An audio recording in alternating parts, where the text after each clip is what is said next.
São Paulo se acerta com o empresário de atleta por novo contrato.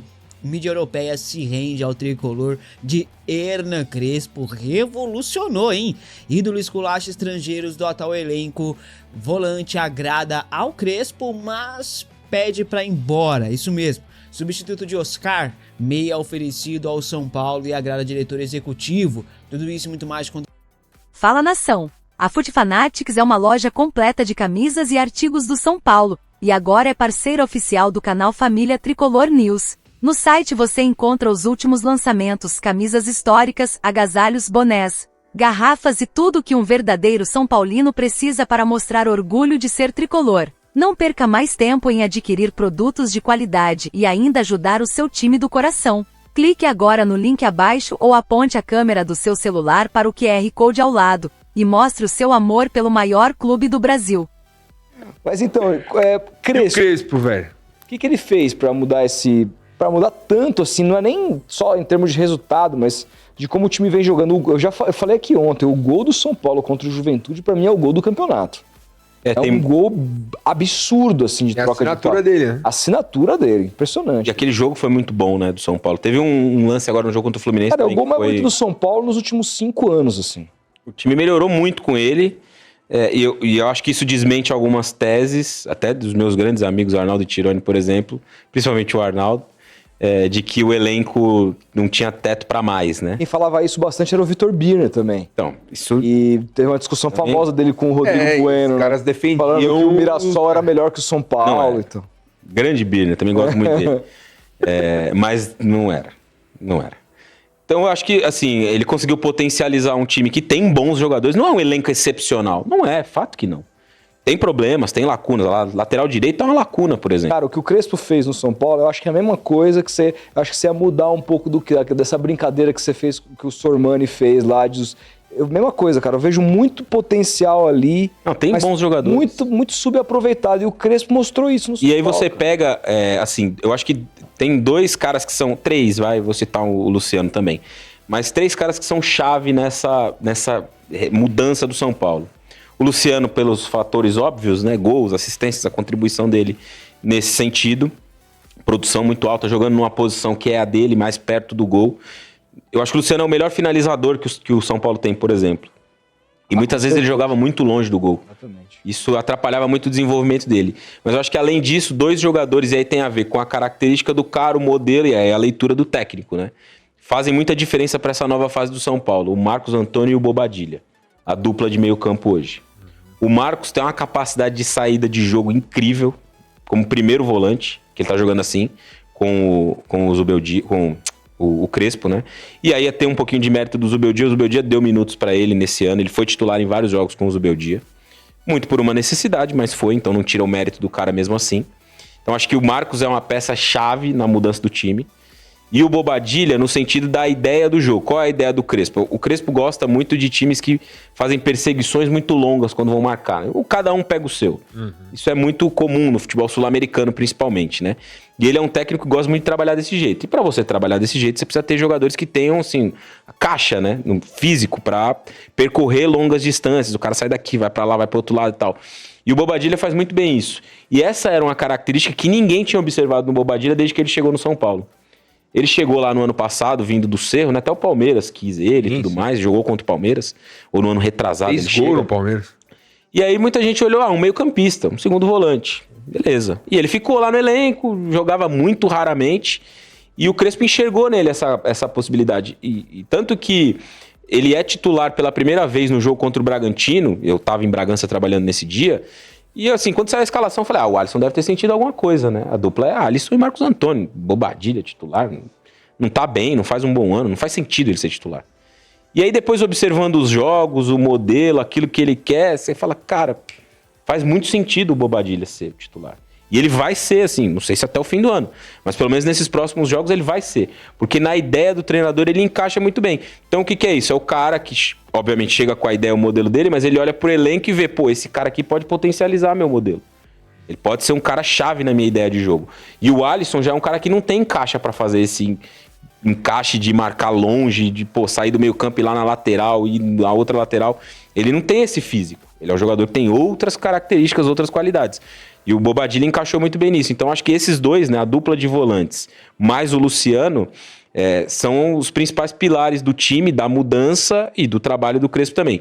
E aí o Luciano, acho que tem uma coisa interessante da gente acrescentar, que não tem muito a ver com tática ou coisa do tipo, né, porque o futebol também não é só isso, que é um pouco, isso é só um sentimento meu mesmo, do cara ter olhado para a situação.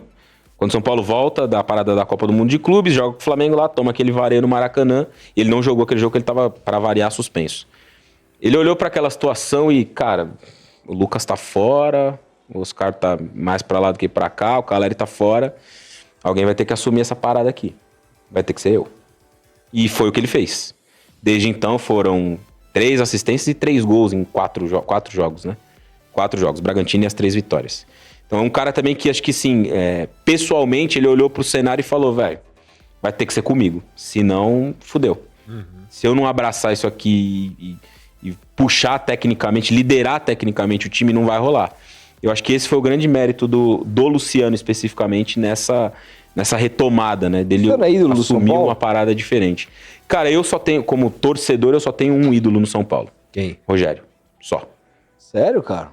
Por quê? É muito pessoal essa parada de eu ídolo, né? fiquei curioso. Assim, tem o ídolo pessoal nosso, E o por ídolo exemplo, do o ídolo clube. do clube. O Neymar é um ídolo do Santos, Sim. não é meu ídolo. O Dudu é um ídolo do Palmeiras. Não é meu Entendi ídolo. nesse sentido. Então, eu não sei. Eu acho que pra essa geração mais jovem, o Luciano é um ídolo. Porque ele tá há muito tempo no clube e também tem um pouco do personagem, né? O cara que briga, chuta a bandeirinha, Faz gol em clássico. provoca o rival, faz gol em clássico. Assim, nos títulos que o São Paulo ganhou nesse período, ele foi reserva. Isso é curioso, né? Nos dois... Tem a Supercopa, né? Mas nos 2 títulos lá que o São Paulo ganhou, que é o Paulistão lá atrás com o Crespo, ele era reserva, e tanto que ele entra no segundo tempo, faz até um gol na final contra o Palmeiras. E na Copa do Brasil ele virou reserva também. Na reta decisiva, quando chega o Lucas, ele vira reserva. Então isso é até muito louco, né? Porque embora eu acho que ele é um dos principais ídolos desse time, né, de hoje, o Lucas junto, claro, mas no momento mais decisivo, mais importante, ele estava fora. E ele aceitou bem esse status, principalmente na Copa do Brasil. Ele não foi um cara que, por ter se tornado reserva, fez bico, fez beiço, fez motim contra o treinador. Não, foi até ele um dos caras que puxou ali na festa do título, né, na entrevista do Dorival, pegou o microfone e falou do Dorival, esse cara aqui mudou o nosso dia a dia, tudo mais, mesmo ele virando reserva. Isso é curioso. Então eu acho que o modo dele ser e agir no jogo faz com que o torcedor se identifique com o cara. O cara vai lá, faz um gol no clássico, chuta a bandeirinha, o cara provoca o rival na entrevista.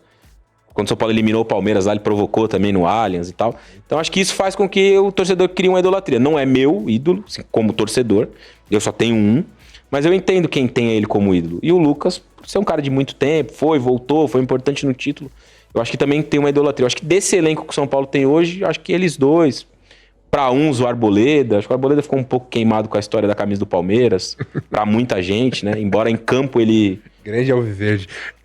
Embora em campo ele seja, talvez, nesse período todo que ele tá aí, 7, 8 anos no São Paulo, um dos jogadores mais consistentes, mas não sei se a questão da camisa do Palmeiras te dá uma queimada nele, idolatria pra Qual é a muita gente. expectativa desse trabalho do Crespo com relação a resultados? Você acha que com o Crespo o São Paulo se coloca numa posição de poder brigar por Copa do Brasil ou Libertadores? Não é favorito em nenhuma delas, o caminho na Libertadores principalmente é muito ingrato, né? O primeiro mata-mata já é muito difícil contra o Atlético Nacional. Se passar... De Morelos. E tem o Rinestrosa também, que todo mundo quer lá, joga muita bola. Não sei se ele vai estar lá até o mata-mata. Se passar Botafogo, provavelmente. Se passar Palmeiras, né? Então, horrível. É um caminho duro, né? Eu não acho que o São Paulo seja favorito na Copa Libertadores. E a Copa do Brasil aí depende do chaveamento. Por exemplo, agora já vai cair pelo menos um time grande, né? Importante, Palmeiras ou Corinthians. O Flamengo acho que vai passar pelo Atlético Mineiro. São Paulo passa pelo Atlético. São Paulo acho que desse primeiro mata-mata passa. Né? Fluminense e Inter. Vai depender muito do que vai acontecer mais adiante. Favorito ele não é. Pode ser que o chaveamento te coloque numa condição de lá na frente brigar. Mas, por exemplo, se der uma final São Paulo e Flamengo hoje, não acho que São Paulo tem a condição de ganhar uma final em 2 jogos do Flamengo. São Paulo e Palmeiras, tem sido equilibrado os jogos entre eles, mas não sei se venceria. Acho que... Crespo já venceu o Abel numa final. Já venceu. Já perdeu também. É Libertadores. O Crespo é responsável por uma mudança muito grande na forma do Abel enxergar algumas coisas do jogo. Como a questão dos encaixes individuais, por exemplo. Ele não fazia. Ele começou a fazer quando ele enfrentou o Crespo. Ele enfrentou o Crespo, viu e olhou para aquilo e... É verdade, cara. E aí, a partir dali ele começou a fazer. Hoje o Palmeiras faz muito isso. Eu acho arriscadíssimo esse estilo. É um jogo de marcação. arriscado? Muito. O Palmeiras já abriu clarões em diversos jogos. Pausa de 5 segundos para pedir a sua ajuda ao nosso canal com o seu like e se inscrever se ainda não for um inscrito. Lembrei. A gente atrapalhando pra cá. Zoou o comentário dela. Mano. Caraca. É difícil hoje. Desculpa, Pri. Não, tá tudo bem, gente. Amo vocês. Aí, ó, eu tô pensando aqui rapidamente momentos felizes. Sim. Nossa, que zoom na minha cara assim de repente. É, Nossa. tá vendo? Ó, a produção trabalhando com zoom. Vamos encerrar a live? Acho que hoje a gente não vai conseguir fazer, mano. Ah, beleza, mano. Você... Tá, vamos lá. E aí, eu acho que a gente pode pegar o jogo contra... os jogos de Libertadores do ano passado, né? Nacional e Botafogo até a cobrança de pênaltis, né? E até os jogos da Libertadores desse ano. Foram bons jogos fora e tal.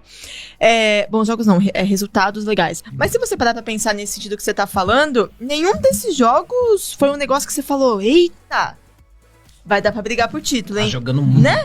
Tipo, eram jogos... Assim, você pega até mesmo os jogos da Libertadores desse ano, que o São Paulo foi muito bem na pontuação, né? A segunda melhor campanha. Nenhum jogo foi empolgante. Absolutamente nenhum. Inclusive, o do Botafogo do ano passado eu coloco como melhor. É o primeiro tempo, né? Como melhor do que esses jogos desse ano que o São Paulo venceu. Então, acho que é isso também, né? Você se identificar ali, você entender como é que o resultado é construído. Ah, você tá... 10 jogos invicto, né? O Crespo, no caso, tá a 5. Mas aí pega em outros momentos da vida, aí tá a 10. Aí você para e pensa, como que tá a 10? Se não tem uma linha de raciocínio de por que tá a 10 jogos invicto, dificilmente você vai sustentar isso pra conquistar algo grande. Você tem que entender a base da sua invencibilidade. Você tem que entender por que, exato, o trabalho pra isso tá acontecendo. E hoje eu vejo... Por que o São Paulo do Crespo, nesse momento, tá conseguindo os resultados? Você consegue ver no campo, você consegue justificar. Se alguém falar, Priscila, por que o São Paulo tá invicto? Você consegue montar um argumento de, tá invicto real. Não é uma coincidência do destino, ou porque os adversários são fracos, exato. Então, acho que é muito isso. E isso empolga as pessoas pra assistirem e pra apoiarem o time cada vez mais. Não à toa, o público tá sendo legal no Morumbi, né? E isso não é um empolgou que eu vou falar... Mas a sequência dos próximos 3 jogos do São Paulo são todos jogos que o São Paulo consegue vencer. O Inter não tá numa grande fase, tá num momento muito complicado também. Acho que tem um elenco... Oferecimento a Amarok. A Amarok. Mas eu acho que o Inter tem um elenco pra não tá onde tá no Campeonato Brasileiro. Ele tem que estar acima. O Inter tem um bom elenco, mas eu vejo o São Paulo competitivo contra o Inter. Tranquilamente. É um jogo viável. Viável. Aí tem uma outra estatística ruim. Vou até soltar no Twitter. Eu tinha programado pra amanhã de manhã. Eu estou um homem programado agora. Influencer. Nos últimos 10 anos, na última década, o São Paulo só venceu uma vez o Inter no Beira-Rio. Você lembra qual? Caramba. Com o Inter no Beira-Rio, cara, eu não lembro realmente. 10 anos. Nos últimos 10 anos, na última década. Vou te falar quando. Não lembro. 2021, técnico Hernan Crespo. Gols de Rigoni e Igor Gomes. 2-0. Não lembrava. Na pandemia. Não tinha público. Ou seja, é um local que é difícil vencer. O Inter foi uma pedra no São Paulo. Quase de bicicleta do Igor. Foi, isso. Foi uma pedra no sapato do São Paulo. Sei lá, desde que eu me conheço por gente. Eu lembro assim, quando eu era criança, vinha lá, jogo, não sei o quê, Inter e São Paulo. Falou, puta, isso vai ser foda, cara. Isso vai ser difícil. E era. Sempre foi. Mesmo o São Paulo tendo mais vitórias contra o Inter. Mas assim, essa é uma oportunidade, eu acho, do São Paulo ganhar mais uma. Sim. Aí depois vai enfrentar um Atlético Paranaense que tá focado na Série B porque tá mal. E não subir na Série B para um time que acabou de investir 5 milhões de dólares no Viveiros, que marcou o gol no São Paulo, mas que uma recente contratação aí, 20, não sei quantos milhões, 28 milhões de reais. Não subir significa perder uma receita absurda na próxima temporada. O Atlético Paranaense, que não tem nenhuma perspectiva de ser campeão da Copa do Brasil. Então eu acho que eles vão de novo poupar. E eu acho que o São Paulo tem de novo a oportunidade de vencer jogando... E depois é uma vitória em casa, que o São Paulo tem que ganhar. Então assim, é uma sequência de jogos mais tranquilos antes da Libertadores, que aí o bicho pega. Por mais que eu também acho o São Paulo favorito contra o Atlético Nacional. Mas isso dá uma confiança, porque assim, a gente falou da volta da Copa do Mundo de clubes e do começo do trabalho do Crespo. Que o São Paulo ia pegar um Flamengo, que se não for o melhor elenco ou time do Brasil, é um dos fora de casa. Aí depois pegava o Bragantino, que era vice-líder até então. Não, e o São Paulo sempre se dá mal lá, né? Sempre, não ganha lá há muito tempo. E fez por merecer uma vitória lá. Merecia ganhar. A derrocada do Bragantino começa ali com o São Paulo. Aí depois um clássico contra o Corinthians, que tudo bem, o Corinthians tá em mau momento, mas é um clássico que tem um peso dobrado. Sempre complicado. Esse de momento no clássico não tem nada a ver, né? Não tem. No Você vai ver, o Corinthians ganhou. Quem que é melhor no papel, Palmeiras ou Corinthians? Então, não tem nem... E aí o Corinthians consegue igualar o jogo. Clássico é difícil, cara. Clássico é sempre o inferno. Então assim, foi uma sequência difícil e o São Paulo foi bem, saiu bem desses jogos aí. E agora tem essa sequência pré-Libertadores. São Paulo tem 9 estrangeiros atualmente no elenco, né? E a diretoria está no mercado aí, pode trazer mais estrangeiros ainda, viu? Isso porque o Caleri deve voltar só em 2026. E na prática, então, o São Paulo conta com 8 estrangeiros à disposição. Aí tem vaga para mais um. Eu tô falando isso porque eu vi algumas pessoas nos comentários de alguns vídeos anteriores falando: ah, Bess, como você fala que o tal fulano vai vir pro São Paulo, mas ele é estrangeiro, não tem como vir, o São Paulo estourou o limite de estrangeiro. No Brasileirão só é permitido realmente relacionar 9 estrangeiros por partida. Relacionar por partida, não significa que você só pode ter 9 estrangeiros, não, é ser relacionado. O cara ele não vem sendo relacionado, então por conta disso pode aí ter uma vaga para um estrangeiro aí a mais no elenco do São Paulo para o Campeonato Brasileiro. Na Libertadores não há restrição para estrangeiros, tá? Isso não existe. Salvação, parabéns. Matheus Ferreira estava se destacando na base de Cotia alguns jogos, né? Ele é volante, está emprestado pelo Vasco ao São Paulo até dezembro. O passe dele tá fixado em mais ou menos ali R$1 milhão mais ou menos. Hernan Crespo e sua comissão técnica gostaram do que viram do jogador, né? A comissão de Crespo, por exemplo, foi algumas vezes em Cotia e o Matheus se destacou, chamou a atenção aí do pessoal do Crespo. Tinha essa expectativa de que ele fosse comprado, né, e chamado para treinar com o time principal em breve. Porém, uma questão pessoal do jogador pode mudar todo o planejamento. Matheus Ferreira está alegando abalo psicológico e quer voltar ao Rio de Janeiro para ficar com seus familiares. O volante teve uma queda de desempenho nítida nos últimos jogos pelo Sub-20 e o abalo emocional pode estar causando tudo isso, tá? Os empresários do atleta já comunicaram à diretoria São Paulina da decisão do jogador. Está sendo avaliada a possibilidade do retorno de Ferreira para o Vasco, o que é visto como um retrocesso pelo staff do atleta. O São Paulo deve acertar nos próximos dias a rescisão de contrato de Matheus Ferreira, a pedido do próprio atleta. Ele está emprestado, como eu falei, até dezembro e seria comprado, tá? Tinha projeção de subir para o time principal, mas infelizmente a parte psicológica do garoto voltou a pesar para ele, né, rapaziada? Inclusive ele veio para o São Paulo após os mesmos problemas, só que lá no Vasco, né? Se recuperou, mas novamente aí parece que a situação se agravou de novo e tá uma pena. É muito bom jogador, tem futuro. Ele consiga colocar as coisas em ordem aí e voltar a jogar bem. Em breve, Matheus vai assinar a rescisão de contrato, a não ser que algo mude novamente, né? Inclusive, eu passei lá no Instagram dele pra dar uma olhada e tal. A última postagem dele é ele parabenizando o Nicolas, lateral esquerdo e tal. E não tem muitas coisas a mais do que isso não, tá? Mas a tendência é a mesma rescisão de contrato do atleta. Uma pena, mas que ele se recupere logo. O São Paulo de Hernan Crespo está encantando a todos, hein, nação? A torcida tá satisfeita, né? Feliz como há muito tempo não se via. A mídia brasileira se rendeu ao São Paulo de Hernan Crespo já. Tradicional, alternativa, não só a mídia brasileira, mas lá fora, na gringa, também, viu? O jornal AS da Espanha, renomado, escreveu o seguinte, abre aspas: Crespo revoluciona o São Paulo, fecha aspas. O aproveitamento de Crespo, desde que chegou em junho desse ano, é de 72,22%. Ele soma em 6 jogos, 4 vitórias, 1 empate e 1 derrota. O renomado jornal AS ainda afirma que, abre aspas, a mudança na cara da equipe é notável, fecha aspas.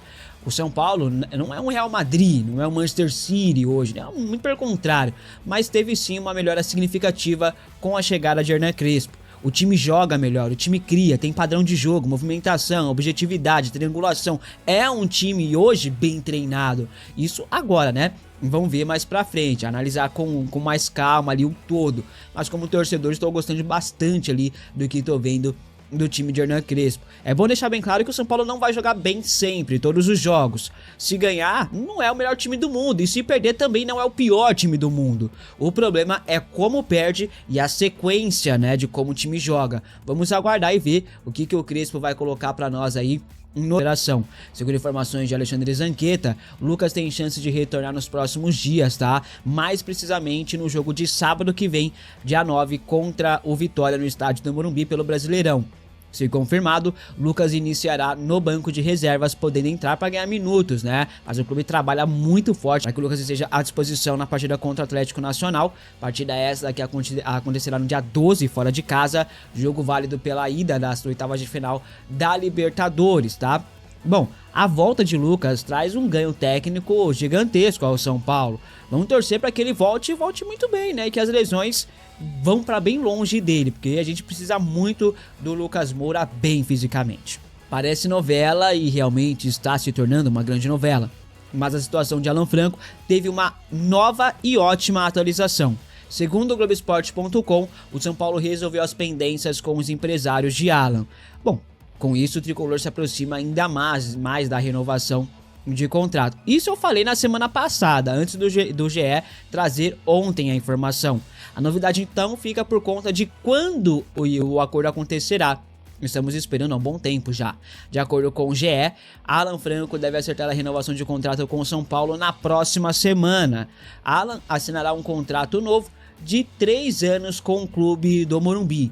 Apenas detalhes burocráticos impedem o anúncio oficial do acordo. Isso está sendo resolvido entre os departamentos jurídicos do São Paulo e do jogador. Essa é a parte final antes da assinatura do novo contrato. O zagueiro terá um aumento salarial significativo e no novo contrato também terá bonificações por metas atingidas.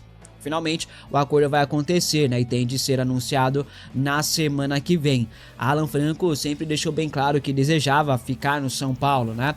O único problema, o único entrave era mesmo a dívida com os empresários do jogador. Dívida essa que é em relação a quando o Alan Franco foi contratado lá em 2022. Mais uma dívida antiga dessa gestão que ela mesma está tendo que ser negociada, ela mesma está tendo que corrigir, né? A exemplo da dívida pela rescisão de Crespo em 2021, lembra? É uma aula de gestão e tem gente que fica brava porque eu reclamo da incompetência da diretoria. Para alguns, está tudo lindo o que está acontecendo no São Paulo. Dívida atrás de dívida, gestão devendo os caras de anos atrás. Essa gestão, não tô nem falando da outra gestão, tá? É bizarro como tem gente conformada com incompetência. Eu tenho um alerta para essas pessoas. Se vocês aí foram incompetentes no serviço, no trabalho de vocês, seu patrão te manda embora, irmãos. Assim, ó, rápido. Enquanto no São Paulo, Casares e sua turma vão dominar aí o clube por anos e anos, né? Mas tem gente que acha que tá tudo maravilhoso. O tricolor ainda está buscando reforço. Não com tanta ênfase como antes, mas ainda está sim.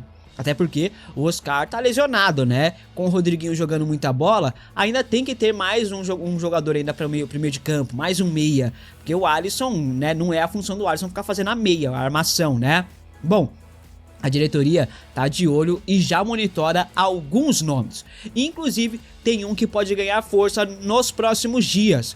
Guilherme Marques foi oferecido ao São Paulo por meio de seus empresários. O meia tem 34 anos, veterano, e jogou apenas 7 meses no Brasil, né? Em 2023, quando ele atuou pelo Goiás no Campeonato Brasileiro da ocasião. Ele fez sua carreira fora do Brasil, tá? O Guilherme já esteve na mira de Crespo no início da carreira do treinador, quando o Guilherme jogava no futebol italiano e o Crespo estava começando lá em 2018.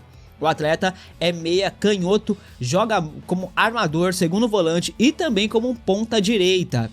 Está livre no mercado desde o mês passado. Ele não foi inscrito por conta de um erro lá do seu clube antigo e tal. Ele pode ser negociado. Ele estava no Shanchun da China e está liberado já, ok? O nome de Guilherme Marques agrada a Rui Costa, diretor executivo de futebol do São Paulo. Até porque ele viria de graça, com um salário bem pequeno, tá? Mas claro, se ele ficar por mais tempo, aí o salário dele aumenta, né? Seria ali um contrato curto, um contrato de risco. assim como foi feito com o Cédric Soares, né? O nome foi levado à diretoria, que ainda não se movimentou em relação a um avanço ou não, um avanço ou não avanço, uma decisão deve acontecer nos próximos dias, tá? É um meia polivalente, barato, que agrada a diretoria tricolor. Eu vi apenas um jogo dele, que foi contra o São Paulo mesmo, gostei do que vi nesse jogo, foi em 2023, no jogo que aconteceu no Serra Dourada, no Serrinha, na verdade, nem no Serra Dourada, foi no Serrinha. Demonstrou qualidade com a bola no pé, visão de jogo, né? Um tapa diferente na bola, né? Mas não dá pra dizer muita coisa, porque eu só vi um jogo dele, né? Mas o que eu vi, eu gostei. Agora, só vi um jogo. A possibilidade de contratação está sendo debatida internamente. Você conhecia esse jogador? Aceitaria Guilherme Marques no São Paulo? Acha uma boa? Comente aqui abaixo a sua opinião. Repito, até o momento o São Paulo não negocia a contratação. O Guilherme foi oferecido e está sendo analisado. Vamos aguardar. O meia é prioridade da diretoria. Uma das prioridades, né? Um novo zagueiro, um novo lateral direito, acredito que esteja ali à frente na busca do São Paulo por reforços no mercado. Mas um meia, ainda assim, é uma das prioridades da diretoria tricolor, que sem dinheiro tá tendo que se virar apenas um jogador ali, ou por empréstimo ou a custo zero, que é o caso do Guilherme. Se vai trazer ou não, não sei. Não há negociações, mas o nome foi oferecido, vamos aguardar. Fala, nação! A Foot Fanatics é uma loja completa de camisas e artigos do São Paulo, e agora é parceira oficial do canal Família Tricolor News. No site você encontra os últimos lançamentos, camisas históricas, agasalhos, bonés, garrafas e tudo que um verdadeiro São Paulino precisa para mostrar orgulho de ser tricolor. Não perca mais tempo em adquirir produtos de qualidade e ainda ajudar o seu time do coração. Clique agora no link abaixo ou aponte a câmera do seu celular para o QR Code ao lado e mostre o seu amor pelo maior clube do Brasil.